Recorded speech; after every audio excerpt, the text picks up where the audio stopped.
My fiancée insisted I sell my ancestral home because it's old and her friends would judge. I said, I'll think about it. Then I put the house in a trust under my sister's name and put the engagement on hold. When she found out the house was no longer on the table for our future, she lost her mind.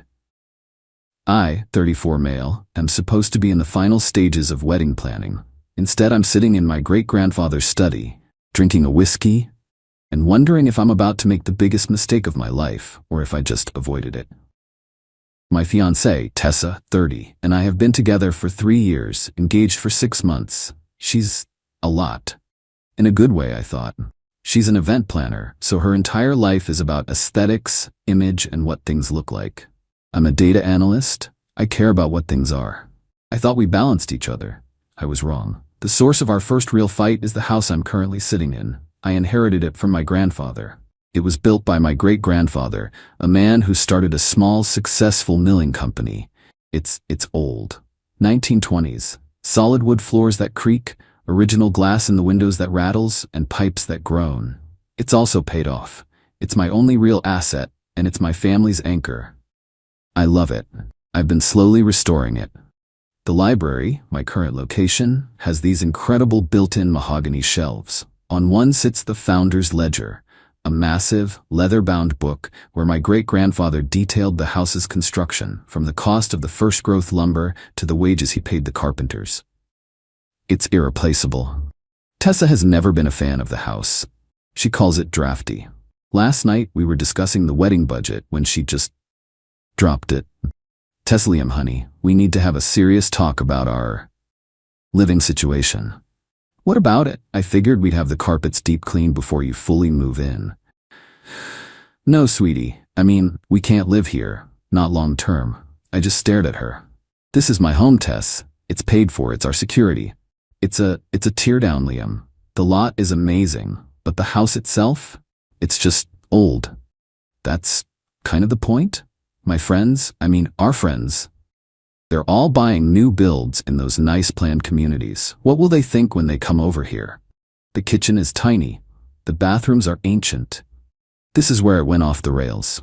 Who cares what they think? We live here. I care.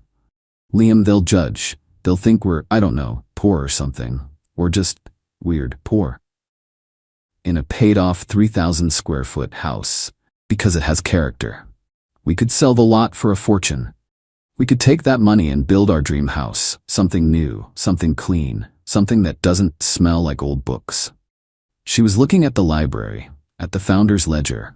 She wasn't just insulting my house, she was insulting my family, my history. She saw this place, this legacy, as a pile of cash to be liquidated for a generic box in a suburb. I felt cold, a kind of clarity I've never experienced. The woman I was about to marry was ashamed of my home. I needed to know how deep it went. You'd really make me sell my great-grandfather's house because your friends would judge? Sensing she was losing. No, not just that. For us, for our future. So we can have a fresh start, not in someone else's dusty old life. I looked at her, the woman I loved, and I lied. I'll think about it. She brightened immediately. Oh, good. I knew you'd see it my way. I already have a list of realtors we can talk to. She kissed me and went to bed, scrolling Zillow for new construction. I stayed in the library, and I thought about it for a long, long time. Then I made 2 phone calls. The first was to my sister, Qley, 36. She's a lawyer, an extremely sharp, protective one. Hey, Qley. Hypothetical. If I wanted to protect the house permanently, what are my options? From what? A natural disaster? From a potential future spouse who wants to sell it for a new build. She what? Liam, you call me right now. We talked for an hour. She explained what an irrevocable trust was. The second call was this morning. I called the jeweler. We'd put a 50% deposit on her ring, with the balance due on pickup next month. I used funds from my own savings, not a joint account. We don't have any. Hi, this is Liam. I need to put my order on hold indefinitely. Oh, is there a problem with the ring, sir? No, just a problem. Don't let it go. Just hold it. This morning, Qley and I met. I signed the documents, the house, the lot, everything is now the property of a trust. Qley is the trustee. The beneficiaries are any future children I may have, and if none, her son. I am, for all legal purposes, a tenant in my own home. It cannot be sold, it cannot be used as collateral, it is protected. Tessa is currently at a wedding weekend with her bridesmaids. She has no idea. She's been texting me links to $1.2 million new builds all day. I don't know what I'm gonna do. I mean, I know what I did. I just don't know how this ends. I feel sick and relieved. Is that possible? Update 1. It's been a week. Tessa got back from her trip and the entitlement just ramped up. She came home to her own apartment, thank God, and immediately went into full-on general contractor mode. She'd had floor plans drawn up. Floor plans for a new house on my lot. She called me, bubbling. Tessa, honey, I had the best idea. We can live with my mom for the 6 months it takes to build. It'll be a little tight, but so worth it. I found a builder who can start demolition next month. Demolition. Yes, we have to act fast. I already have a realtor coming on Friday to appraise the lot value. I felt that same cold, sharp clarity from last week. She wasn't just suggesting anymore. She was executing. Tessa, we need to talk. Can you come over tonight? She showed up around 8 p.m. And she brought back up. Her mother, Barbara, 50, walked in with her, carrying a bottle of champagne. Barbara, Liam, we're here to celebrate. Tessa told me you're finally making a smart move. This old pile of sticks is an anchor, sweetie. You liquidate, you get that money working for you. It's what any smart man would do. Hello, Barbara. Actually, that's what I wanted to talk about. Please sit down. They sat on my creaky sofa. Tessa was practically vibrating. Is it the realtor? Did he give you a pre-appraisal? What did he say? 800K, 900 at me? I canceled the realtor, Tessa. Her smile froze. What? Why? Liam, we have to move fast. And Barbara, I appreciate the financial advice, but this pile of sticks is my home, and it's not for sale. Now, Liam, don't be sentimental. A man has to provide, and Tessa deserves a home she isn't ashamed of. Ashamed. There was that word again. I'm glad you brought that up, Tessa. I can't sell the house. What do you mean you can't? It's your house, just call a realtor. Actually, it's not. Not anymore. I have never in my life experienced such a profound, immediate silence. It was like a vacuum. You what? I thought about what you said, about how it's an asset, and how it needed to be protected for the family. So I protected it. It's in an irrevocable trust now. My sister Qley is the trustee. Tessa just stared. Her face went pale. You gave away the house? You gave Tessa's future to your sister? I didn't give it to her. I put it in a trust to protect it from people who think it's just a pile of sticks to be liquidated. Tessa found her voice. It was shaky. You did this behind my back? You lied to me. I said I'd think about it, and I did. I thought about how my future wife called my family's legacy embarrassing, and I acted. Undo it. What? Call Qley. Tell her to undo it now. That's the funny thing about an irrevocable trust, Tessa. It can't be undone. Barbara stood up. This changes everything. The down payment. Tessa's future. You financially neutered yourself before your own wedding, you stupid boy. Mom, stop. Liam, honey, look at me. She tried to turn on the tears. This is a mistake. You were scared, I get it, but you have to fix this. Or what about us? I'm glad you asked about us, Tessa, because I'm not sure what us is anymore. Us was supposed to be a partnership, not this asset stripping. Asset stripping. I'm trying to build us a life. In a house that doesn't smell like old books. She flinched. She knew I remembered. Since our future is suddenly a major point of negotiation, I thought it was best to pause the wedding planning indefinitely. Pause. What? I called the jeweler. The engagement is on hold. We are on hold until I can figure out if I'm engaged to you or to a real estate speculator. Tessa just broke. It wasn't sad crying, it was rage. She grabbed one of my grandfather's antique and empty decanters and hurled it at the fireplace. It shattered. You bastard. You're ruining my life. You're trapping me. You will regret this, Liam. We will fix this. They stormed out. The front door slammed so hard a piece of plaster fell from the ceiling. I'm left standing in my creaky living room. I really did think she was the one. I feel hollow. But then I look at the broken glass, and I don't feel hollow. I feel like I just dodged a bullet. A really, really expensive new build bullet. Update 2. It's been 2 weeks since the shattering. I've been okay. I had the lock on the back door fixed. It was always sticky. I bought a new decanter. I've been waiting for the other shoe to drop. It didn't just drop, it was a full-on boot to the head. The entitlement? I don't have words. First, the dirty tricks started. Trick 1, the office ambush. I got a call at my desk on Monday. It was the lobby security. Mr. My last name? There are 2 women here to see you. A Miss Tessa and a Miss Barbara. They say it's a family emergency. My stomach turned to ice. I went down, bracing myself. The second I stepped out of the elevator, they were on me. Tessa, full-on waterworks. Barbara looking like a storm cloud. Liam, this has gone on long enough. You need to come with us right now and fix this. Me, Barbara, this is my workplace. You cannot be here. This is incredibly inappropriate. Grabbing my arm. Liam, please. I was stressed. Wedding stress. That's all. I love the house. I do. I'll live here, I promise. Just get it back. Tell Qley she has to give it back. Pulling my arm away. It's not possible, Tessa. I've told you, it's done. Don't be a fool, boy. Your sister tricked you. She's jealous. She's trying to steal your inheritance. We'll get a lawyer. We will prove she manipulated you while you were distraught. Me. Qley is a lawyer, and I was not distraught. I was disgusted. Now you need to leave. Security, they're leaving. I left them in the lobby. I had to file an incident report with HR. It was humiliating. Trick 2, the artifact heist. This is the one that ended it. I came home from work last night. I noticed my back door, the one I just had fixed, was open. Just a crack. I went in, heart pounding. I called 911 just standing in the foyer. I walked through the house while on the phone with the operator. Nothing seemed gone.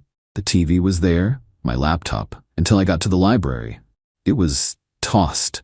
Books pulled from shelves, cushions thrown, and on the floor, in the middle of the room, was the founder's ledger. It had been pulled out, thrown down, the spine cracked. They hadn't taken it, they just desecrated it. The cops came, they took a report. I told them about the dispute. I didn't name names, but I didn't have to. Attempted breaking and entering, vandalism. It was so clear. They were looking for leverage. Barbara, with her "we'll get a lawyer" threats, she must have thought the ledger was some kind of deed, or that it was worth a fortune and they could hold it hostage. They were so stupid. It has no monetary value. Its value is history. I wasn't sad anymore. I was just cold. This was an attack. After the cops left, I sat there for an hour, just looking at the cracked spine of that book. Then my phone rang. Tessa, I answered. Tessa, did you call the cops? Did you call the cops on me? Someone broke into my house, Tessa. They vandalized my family's property. Yes, I called the cops. It wasn't, I just wanted to get my Nespresso machine. I left it there. You locked me out, and you kept my Nespresso. My back door was jimmied open. My library was destroyed. You came for a coffee maker, through the back door, and you tossed the library looking for it. You listen to me, you are making the biggest mistake of your life. We are going to ruin you for this. You have humiliated my daughter. You have stolen her future. You're right, Barbara. I am making a mistake. Staying engaged to Tessa was the mistake. What? No. Liam. The engagement isn't on hold anymore. It's over. I'm calling the jeweler tomorrow. I'm getting my deposit back. The ring?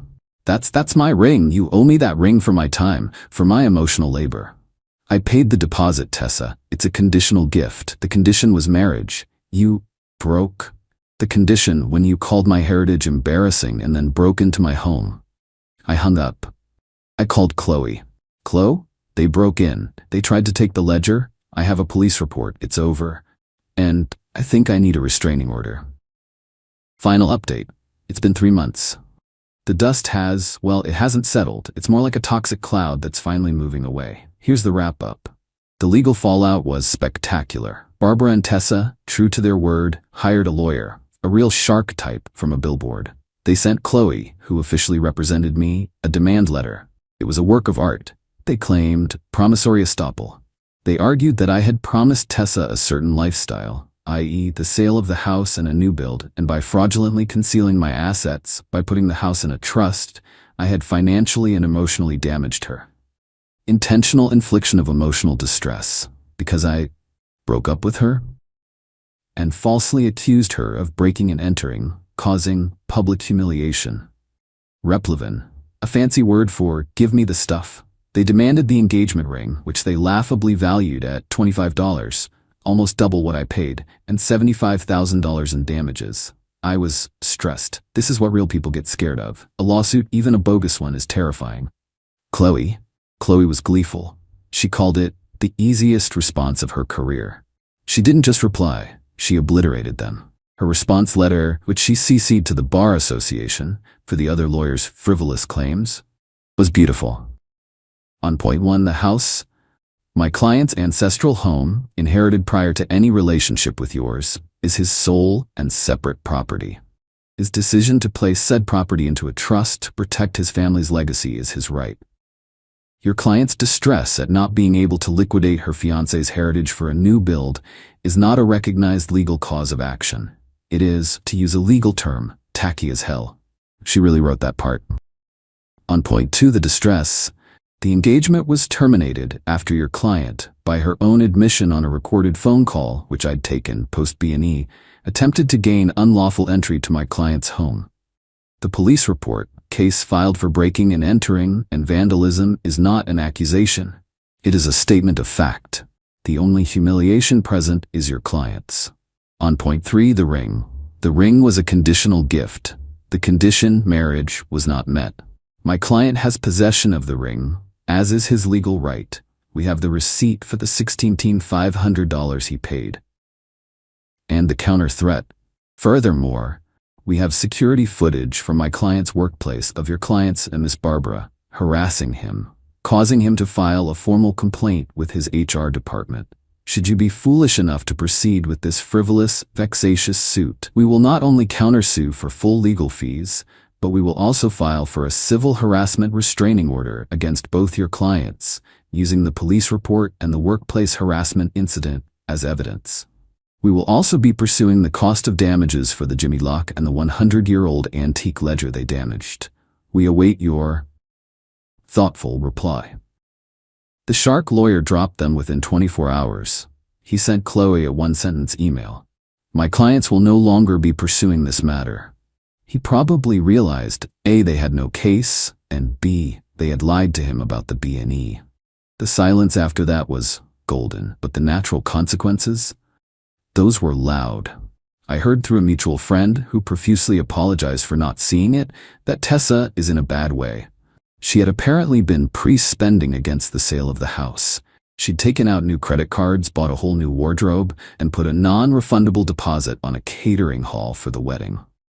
She is, apparently, somewhere in the ballpark of 30 Qley in debt. She had to give up her apartment and move back in with Barbara. The friends she was so worried about, the ones who would judge, they dropped her. Fast. Turns out a 30-year-old woman in debt, living with her mom, and whining about her stolen house isn't on the guest list for brunch at the new builds. Barbara is apparently radioactive, telling anyone who will listen that I am a con artist who swindled them. As for me, it cost me about $6,000 in legal fees to Qley, family rate, still. And for the security system repairs, it stings. A lot. I sold the engagement ring, got $14 back, so I'm down $2K, but I call that the idiot tax. I'm single. I'm not happy. I'm not celebrating. I'm at peace. This house, this creaky old house, it protected me. I put it in a trust to save it, and in the end, it saved me. It revealed exactly who Tessa was. Last night, I took the founder's ledger to a specialist bookbinder. He said he can fix the spine. He said the craftsmanship is remarkable. I'm just working on the house, fixing the plaster that fell, sanding the floors. It's quiet, it's my home, my legacy, and it's safe.